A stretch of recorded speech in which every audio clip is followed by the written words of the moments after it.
Why, hello, it is I, Chris Brogan, and welcome to today's episode of The Brief. It's Friday the 13th.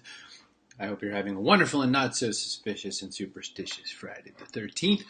This show is basically me sharing with you all of the stuff that I've been looking at online that I find interesting and giving you some ideas on what might be interesting in business news, future news, culture, sometimes some politics, almost always something to do with nerdy stuff like cosplay and anime. My stories today, as always, are shareable. You can go to chrisbrogan.com/cbm and check out the news. That will let you follow along and look at the links that I've created and found for you so that you don't have to take my word for it. You can get them yourself. This show is made, as always, using the best way to do Facebook Live for Mac, which is called Ecamm Live. You can go to cbrogan.me/Ecamm Live to get the software and make your own damn show, because that's what I would love so super much.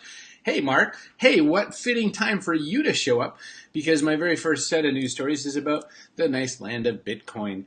I had just reported in the news a day or so ago, will it ever pass 5,000? And yes, it did. And then it was 5,100 at the time of the story that was written, but now it's up to 5,200 and climbing, and everyone's losing their mind. Related to this, there's also a story about 5,800 hit at one point. It's just going and going and going. It's according to the Coinbase website right now, it looks like it's at 5,582. Now, this is pointing to the fact that there's still a lot of speculation in the whole coin thing, and this could go down just as fast if, Lithuania decides that they think Bitcoin's bad, or, another investment banking icon like Jamie Dimon says, oh, well, we have the cash money, we wouldn't want you to invest in this competing product, but no one will ever think that that's weird. So anyway, the pricing and the valuation is interesting because there was a while where people didn't think it would ever get past X dollars, and now it's way past that, and now the question is kind of where does it hit? And or the last time it had a really big fast rise like that, it also dropped back down rather quickly as well. And if you're not quite yet on board with Bitcoin, you should also keep your eyes open for more stuff about blockchain. I've been thinking about this a lot. My point yesterday or the day before was that with regards to the second of the Equifax security breaches and the fact that someone hacked the site yet again and redirected people to get an illegal flash thing, it's really important that we start looking at blockchain more and more and more as a security tool as well. I am very much of the mind that this is totally worth checking out, and that we should think about it whether or not we spend our time with any of the other pieces like Bitcoin. But this blockchain technology, the idea of distributed ledger, distributed service, I know it doesn't make sense to you now. The internet didn't really make sense to you back in 97, and it took you a while to kind of figure out where you were going to go with that too. But just imagine that this time you're getting a warning by a reliable source that you should start learning about it faster. The last time you got a warning like this, you didn't heed it, if you're like the majority of human beings. So this time I'm saying, alarm, pay attention to this, start learning now. Get the Blockchain Revolution by Donald Tapestry. Get a few anything you can find that'll help you start to understand this technology, because it's not going away, and it will very likely solve a lot of technology challenges for the future and life and business challenges as well. So, stranger things have happened, Albert. If you think about what the U.S. currency system is based on, which is always my argument back, what we think we know and what we really know are far afield in this one. All right, moving on to an interesting conversation about branding. Coach has been going through some interesting times. Coach had a really bad financial experience over the last little while because they went really crazy. They started putting their brand on a bunch of things that were varying quality and varying value, still sort of trying to be in the luxury space, but it really got a little afield and no one really knew what to do with it. So not unlike Google's choice to make their company brand a parent brand and made Alphabet, now Coach is making a total top brand called Tapestry, where they're going to hope to put other luxury brands so that they don't confuse things when it comes to Coach and branding. I can tell you a very, very interesting storyline about what this is pointing to, which is the fact that we need to really focus on really single-use concepts for our businesses and things like that. It used to be okay to have a very far-flung thing, and there's all these conversations about kind of how the platform is the story. And in some places that's true, and in some ways that's true. But as things get more amorphous, it gets a little weird. Amazon fairly recently offering up all of those various new formats for Echo gets weird, right? Now there's like 2,895 different types of device that you can put in your house, and which one makes sense? And how do you explain their business right now? What is their business? It's very amorphous. And we'll get to that in a minute. But this is what's interesting about putting together the super brands like something like this. But speaking of things like Amazon and thinking of how to combat it, this is an interesting segue into the fact that Target and some other retailers are joining forces with Google to try to take on Amazon. There is, lest you doubt it for a minute, war happening in the regards to consumer shopping space. And on the one side, you've got Google and also Walmart and some other brands. And on the other side, you've got Amazon. And Amazon is just single-handedly whooping so many people at this point that alliances are forming.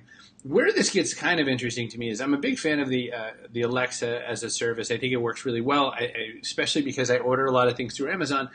And I get why it's really hard for any other retailer to break that. Where I am sitting right now, there's a Target directly across the street. I have no reason to go there because I can just open Alexa and say, hey, give me this thing, and it'll show up at my house in like a day or two. Like, it's so hard to convince me that there's another reason to go to another retailer. What's interesting, though, is that because of this war between it and Google and other platforms, Alexa uses the Bing search engine, which means that when I ask it any kind of vaguely intelligent thing, it has no clue what to do. So I have a Google Home so that I could test these things, and Google Home is like 8 million times smarter than Alexa, but has like really poopy anything to do with shopping. So it's just funny that there's this war going on, and you need to know about it, and you need to mostly know about it because even as a small business, you're seeing these two giants fight it out, right?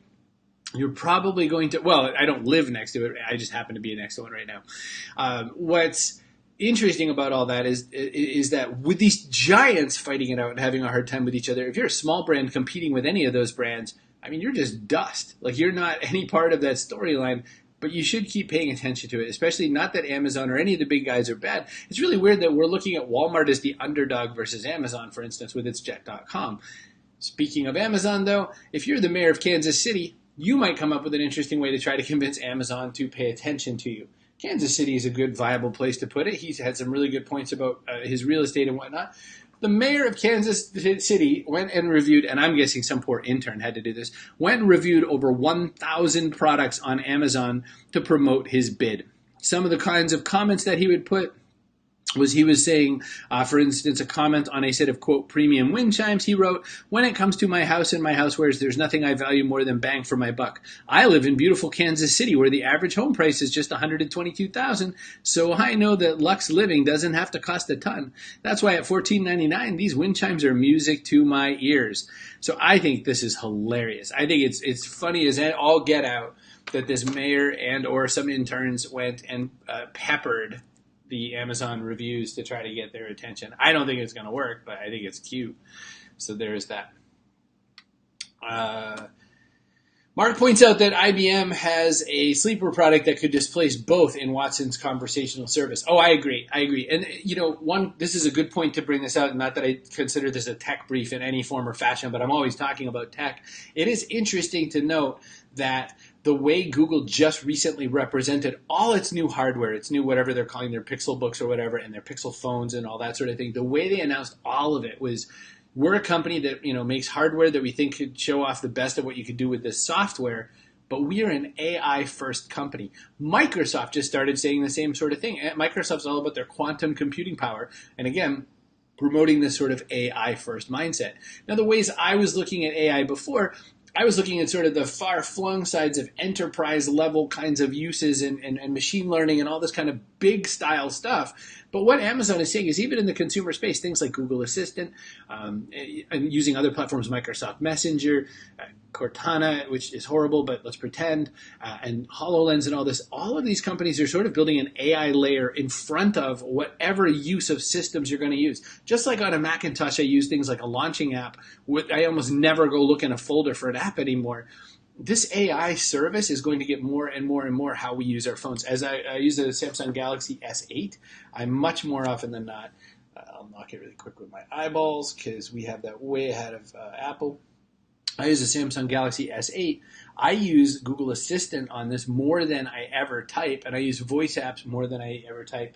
And we're getting to that point where artificial intelligence and agents and things like that are going to get between us and our devices. So let's talk a little bit more about the future. First off, this is an interesting article. Interesting that it's in LinkedIn, by the way. Can the U.S. still lead in manufacturing, and do we even want to? Totally worth checking out. Again, chrisbrogan.com/cbm to read these articles. You don't need me to read for you. That would be a horrible show. But what this means, what's interesting is that, there's more than 5 million factory jobs lost since 2000, and that there's even going to be more and more factory jobs lost. First off, I was a little surprised that there were even that many factory jobs left in the United States. But second, the question, rightly so, is do we want those jobs back? We worry about what things that people are going to do for work, but those are not jobs that anyone's anxious to do. Oh, I really can't wait to stand in front of this milling device, right? There's no one just anxious. My Grammy worked in a factory. My Grammy made like toilet paper, paper towels, and napkins for her life. There's never a day in her life she was like, I can't wait to go there and make toilet paper. It was a job. It was a horrible job. And robots can do that job now. So they don't need my Grammy to make toilet paper anymore. Manufacturing jobs probably aren't the best use of our future. Well, there's more to look at in this because the future is coming a lot faster. It's practically here. What did Gibson say? The future is all around us. It's just not evenly distributed. And here's one from Wired. You aren't ready for the weirdness of working with robots. He's not entirely wrong. A bunch of us here, even on this video, are the kinds of people who would use things like virtual assistants and that sort of a thing, and voice computing waves and all that sort of a thing. But I don't know if I'm ready to wander into a conference room and see a robot. Might not be the interaction I want, like these telecommuting robots, for instance, that bring around tablets with people's faces on them and stuff. I mean, we're there right now. And it's going to distribute faster and faster and faster. And working alongside robots, we are going to use augmented intelligence way more than we're going to use artificial intelligence. That's an IBM turn of phrase that they've been saying, which is that it's just humans plus. And that's true. That's where it's going. I watched a bunch of TED videos from UPS. UPS had a TEDx, the way that TED sells into those places. And I would say that the scenario is that the storyline of working with augmented intelligence is around us already, but it's going to get there more and more. Like they're already, Microsoft and HoloLens are already testing out this thing with the International Space Station where you don't have to send up someone who's a botanist and a plumber. He could be a botanist, and if there's a plumbing problem with the HoloLens, they can get the training they need to actually execute on something out there on the space station. I think that's where this is all going, and I think that's rather cool. Albert, to answer you, you're right. My Grammy making toilet paper is not exactly a manufacturing job. My point is factory jobs, manufacturing jobs, those kinds of jobs where you're making aluminum extrusion and that kind of stuff. Not necessarily necessary to be in the U.S. So I just think, to fight against that is a spooky and strange stance. Albert, you have a long comment. Let's see here. I want to see job numbers over time in the future. That's right, job numbers. It's a zero-sum game given current economics. If compensation is based on productivity or service, what are those qualities going to attract dollars? I think that that's going to change. I think that financials are dopey in this case because we're still trying to bill people based on their hours of butt and chair, and it's not going to work. It's got to be against productivity. And I think that these kinds of changes, like robots and bots and automation taking over certain roles, those roles are supposed to be taken over. The fact now, this is crazy, but Chris Penn shows me this all the time. Blog posts can be written by a bunch of robots and they're passably good enough. Sports casting done by robots, passably good enough. So there's some change that has to happen that we are not ready for and we don't have our hearts and our heads wrapped around yet. And we better start looking faster than not. And it's not painting. It's not making, beverage of the day today is Chameleon Cold Brew Organic Mocha Coffee. I got it at Target. I don't really know if it's any good or bad. And also because I never drink less than one thing at a time. Kavita, this is the lemon ginger because I accidentally grabbed the wrong one instead of lemon cayenne. What do I know? So, interesting, but the future might also be kind. In vegan news, evidently Ryan Gosling's leather jacket sort of thing in Blade Runner. This is a bad picture, so I went and found a better one. Ryan Gosling's leather jacket in Blade Runner 2049 is a vegan leather jacket. That was an intentional use in the film because they were saying that not only do they promote this fashion, they know that there's going to be people that are going to want to emulate it, but they can say, hey, look, it's vegan. Isn't that cool? And I thought that was neato. So evidently the future is going to be vegan as well. Still talking about the future, but talking about a nice new movie trailer. The new Mutants movie trailer just came out from the nice folks at Marvel. it turns out that this is going to be a very different kind of movie from the other superhero movies. If you're getting a little sick of people with capes and tights punching each other, you don't have to worry. There's going to be a slight variation on the theme because now we're going to make it more like a horror movie. So I'll show you just a tiny little bit of the footage from this. Let's skip a tiny bit. Oops, I'm clicking the wrong place to show a skip. Come on. And again, you can look at all this at chrisbrogan.com/cbm, so you don't have to watch me and wait for me. But here is a little bit of this footage. Looks like a lot more like a horror movie, right? There's a creepy hospital. There's all kinds of little kids with superpowers, but they're just trying to get their powers figured out. This kid goes over to the laundry, and he's like, what's in there? And I'm thinking, well, I hope it's my other sock that I lost. Easy joke, but I had to make it. But it's not a sock. It's a burning hand. And a jump scare, because all movies must now have jump scares. It's a requirement of law. One of the cool things I think is great about the future is that, especially for nerds and geeks, especially even the cosplayers of the world, we're now talking a lot more about diversity. This year's New York Comic Con marked a lot of panels covering diversity, women in movies, and women in the comic book scene and all that sort of a thing. And they're just covering a lot of ground. Couple this with what's going on in the wake of the huge Harvey Weinstein blow up, and there's a lot of conversation out there that's kind of a mix of it's about time and what are we really going to do about it this time. And you never know. I try to hold off on any pessimism because I feel like at one of these points we're going to finally hit that block where we say, oh, that's it. Now enough is enough. And you never know when that's going to happen because sometimes it happens a lot longer than you think. Sometimes it happens shorter than you think. Never can control it. One quick announcement. I'm going to remind you really quick, though, if you want to check out all these stories for yourself, go to chrisbrogan.com/CBM, and it'll take you to all of these news briefs. You don't have to just see this one. You can check out what I've been covering in the past. There's even a behind the scenes on how exactly I went through it that I shot the other day. Thought you might like it. I use Ecamm Live, which is the best way to do Facebook Live for Mac. I am going to propose to you an idea, and I want to know what you think about it. The brief is set up to just be a handful of sentences and a bunch of quick clicks. Hey, take a look at this screen, and I wiggle the screen a little while I talk about it. Just a couple sentences, supposed to be fast-paced. This one went longer than they normally do. Usually they're 13 or so minutes. I'm thinking about an audio addendum to this. Every time I shoot one of these, I'm going to shoot a quick audio piece called Even Less Brief. And in the less brief, I'm going to take 2 or 3 of these stories and expound on them, explain a little more why I think they're interesting, and give you some more applicable ideas to apply to your business and whatnot. I want to know if you think that's interesting. Either comment on this, throw it in an email to chris@chrisbrogan.com, whatever. But I want to know what you think of the idea of not just the brief, but an even less brief.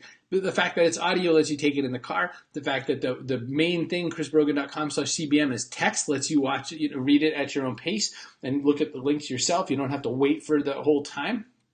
The fact that it's video is that handsome me reads to you stories that I find interesting in either business, culture, finance, politics, sometimes politics, and almost always weird, nerdy stuff, and the future. I will give that to you, and you can say, oh, that's interesting. I already knew that, or whatever, but maybe there's something in there that you want to go off and take a look at.